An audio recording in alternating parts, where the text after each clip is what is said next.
everyone. I'm Nagumo from Mitsubishi UFJ Research and Consulting. It's a think tank in Japan. And then I would like to put you into a Japanese context for a while. Are you ready for a chopstick? Did you bring a chopstick? No, I'm just kidding. All right. So my presentation is going to cover two topics. One is what the Japanese government as a whole is doing in a short sense, to put you on a context. Then we will deep dive into a certain specific city called Aizu Wakamatsu. It's the best city known for the best quality sake. So if you're a sake fan, that's a place you have to visit anyway, right? And starting from big pictures.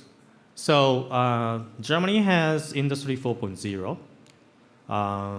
Finland has Aurora AI, big picture stuff. In the case of Japan, it's called Society 5.0.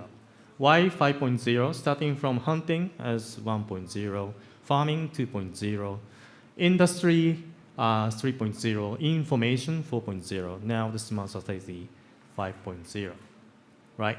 And then it's about the conversion between the cyber and the physical spaces, and then resolving economic and social issues at the same time, not either one of them. That's the important part, right? And just more explanation on the Society 5.0. On top, you can see HumanCentricity. That I think is resonating much with the European countries, right? Why do you want to digitalize? Why do you want to use AI and data? For the sake of human being, right? Not for the sake of technology. So we put the HumanCentricity on top, and then you can see the pictures on both sides. You can see the technology pieces. We tend to use robots, drones, health data, et cetera.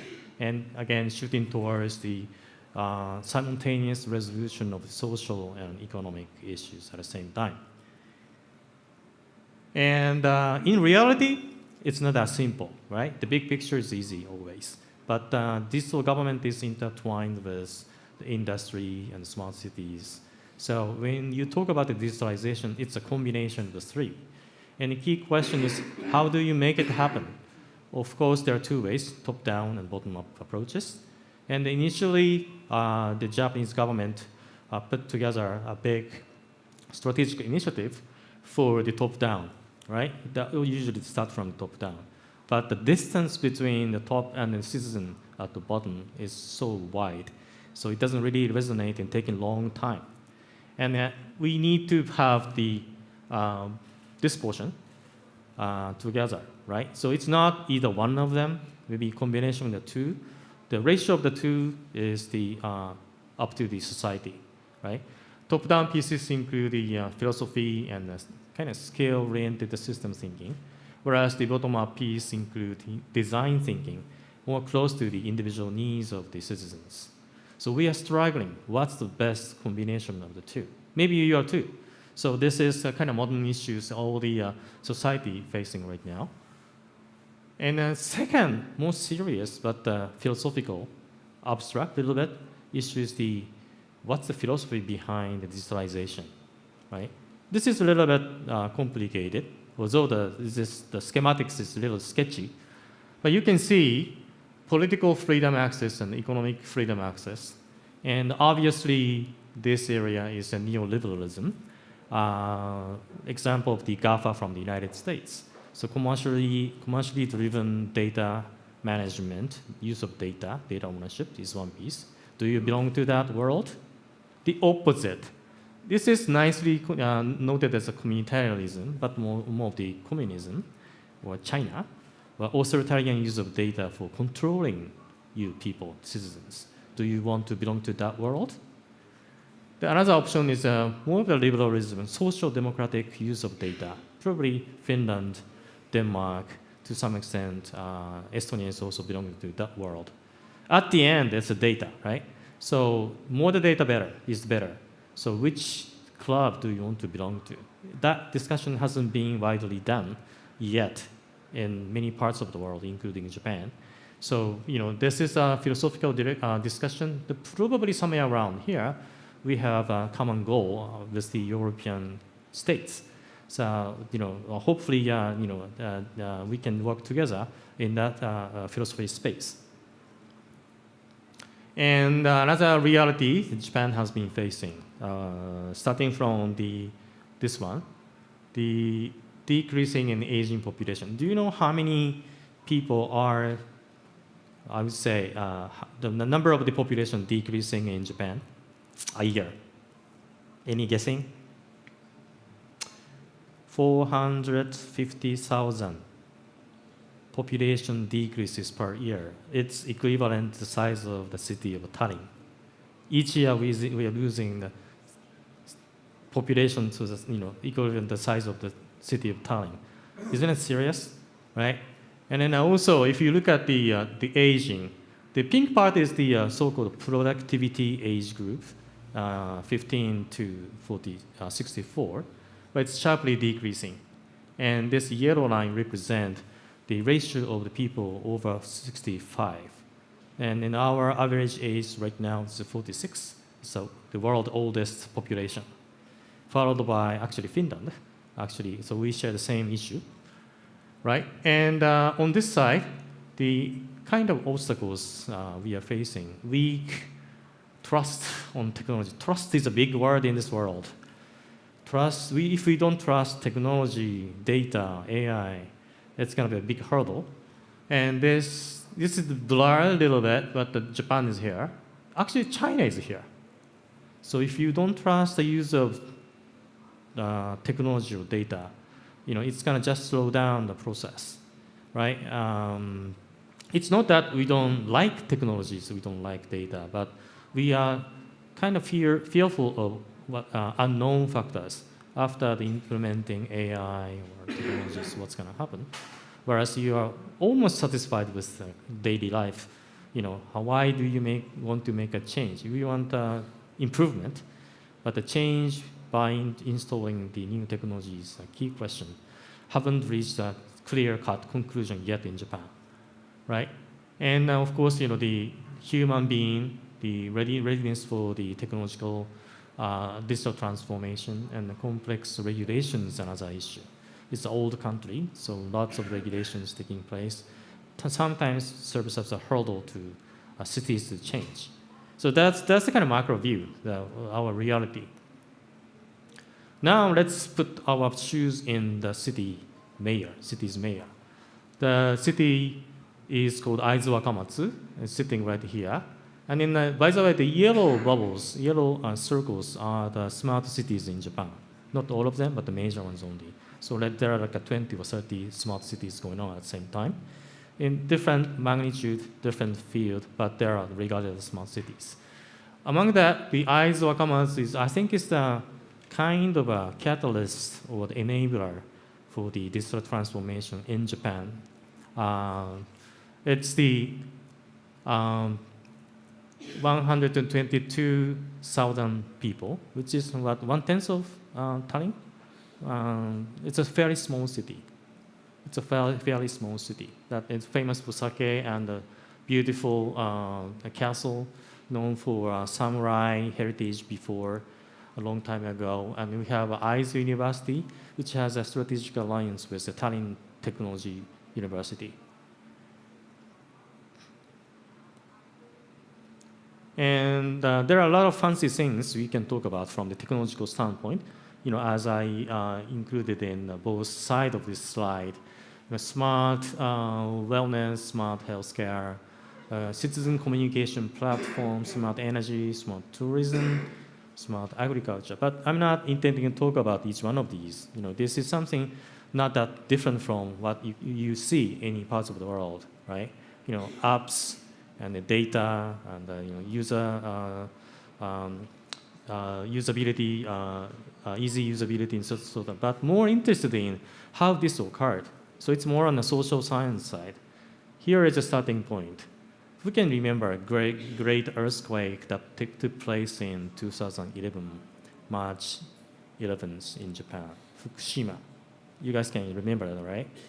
And luckily enough, it's not right on the spot of the earthquake, tsunami and destruction of the nuclear plant, a little bit away.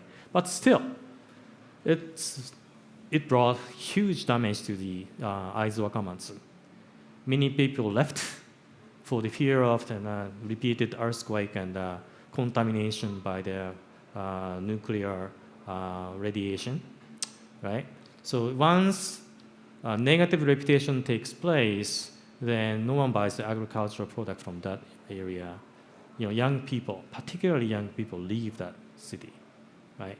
So decreasing population and then marginalization, if we don't do anything, could happen. But the idea was, starting from here, we are now here, we launched a new tech center accommodating 500 people, including companies like Accenture, Microsoft, Japanese IT vendors, including us, and then lots of startups. So it's a huge recovery. And those 3 points were the key points that took place in Japan. I think that's the key message I would like to share with you this time, because it's not necessarily driven by the national government. It's driven by the local city with the help from the national government. That's the title of this session is all about, right? Innovation driven by the city. And if you look at this chart, a little busy, but you can still see the low birth rate and aging, increasing burden of social security. If the population is decreasing, the burden is increasing. And then if the tax revenue is not increasing, aging social infrastructure cannot be maintained, energy issues and low productivities. And the City of Eyes came up with the plan, 8 measures. And this was originally formulated for the City of Eyes, but they recognize that this is pretty much same as the issue of Japan as a whole. So intentionally, they came up with the idea, okay, let's regard this as mini Japan, right? So if the Aizu Wakamatsu can resolve this issue, why not in other parts of Japan, maybe entirety of Japan, right? So they volunteered to be like a test bed for the resolution of the issues commonly faced with the Japanese population, right? And then once this is endorsed by the Japanese national government, it becomes a test case, showcase for the entire Japan. This is how small cities started to get the endorsement from the national government, mobilize the ministries in the central Japan. Second one is another interesting framing of the industry policy. Why the rural areas in Japan are facing decreasing population than in Tokyo. Tokyo's population is still growing, by the way. So everyone is moving into Tokyo, and the rural area is suffering from the marginalization, right? So if the marginalization kick-started, then accelerated situation occurs. And the main reason was, okay, think about this corporate strategy, okay? Someone sitting on top, the smart guy formulates strategy. The next level of the organization put the solution, and then the lowest one is operation. And these two parts are generally taken care of by Tokyo or other metropolitan cities. And the lowest one is distributed into the rural areas or overseas, particularly in emerging countries like Asian countries. That was a regular way of thinking in Japan. As long as this thinking keeps forever, on and on, the rural area keeps being marginalized because population is shrinking, economy is not growing that fast. So idea was not like this, right? Put this top 2 boxes into Aizu and grow it and add it to the original old industry, right? I showed you the picture of the new tech hubs accommodating 500 people with the cutting-edge technology companies. That's the idea of it. Actually happened right now. And then third interesting feature that Aizu Wakamatsu implemented was that creation of so-called mini-government. This is a term unofficially used. The way you look at this map is that on this side you can see Open Government Consortium consisted of multiple number of the Japanese private companies. You name them, Hitachi, IBM, NEC, many of the gigantic the IT vendors. So the support from the private sector comes from this end. And here is a governmental supports. And sitting in the center is almost like, sort of a, citizen-led decision-making body, right? Community Citizen and Job Creation Council. It's a community amongst the local people, local corporations, local business, all right? And then you have the decision-making body and operation body. And this is a paveway towards a new idea in Japan, currently under heavily discussion, which is about, related to the next topic, super city idea.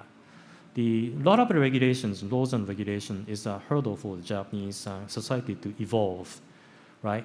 And then idea is once agreement is reached by the local citizens, the decision could override national regulations. The burden of proof that that decision is unlawful or unconstitutional is on the national ministry side. It's not the other way around. It's a kind of not the technological, it's the legal or societal innovation, which can be accommodated by the old cities, the big countries, maybe in Germany, I don't know, but somewhat comparable to Japan. So this is a new idea coming right now. And last kind of an innovative idea is the concept of city OS, operating systems. Probably similar things, maybe calling it somewhat differently, but it's beyond the silo, but come up with something common together. Idea is oftentimes cities start from certain specific area for digitalization. Energy, commonly. Nowadays, healthcare is another popular area. And, there are lots more, right? Sightseeing, agriculture, fintech, and mobility. And the data are collected in silo. But, if the data is not put into one bucket and then spits out for more innovative solution, it's a waste of opportunities. So we created something like a platform, all right? So, and then it's an ecosystem, just we described in previous pages, putting together as one concept. Then we are now in a position to expand this standard model to different cities in Japan. It's the kind of direction we are heading to, right? And this idea probably resonates with other cities in Europe, Asia, Americas. And just like Marco mentioned, I think it's a time for cities to collaborate, cities to exchange ideas and information and evolve. It doesn't mean that the countries shouldn't do anything. Countries should work together amongst the country. But it's not a single channel, city to city. Coalition of smart cities is becoming so important. Okay? And as a summary, so I put 4 points. Define mini Japan. Focus on issues, pain point. Aizu Wakamatsu started from the recovery from the earthquake and start small, grow bigger. Refrain policies to regional revitalization. Citizen-centric ecosystem, right? And smart city model was the city OS concept. That's about it. Thank you very much.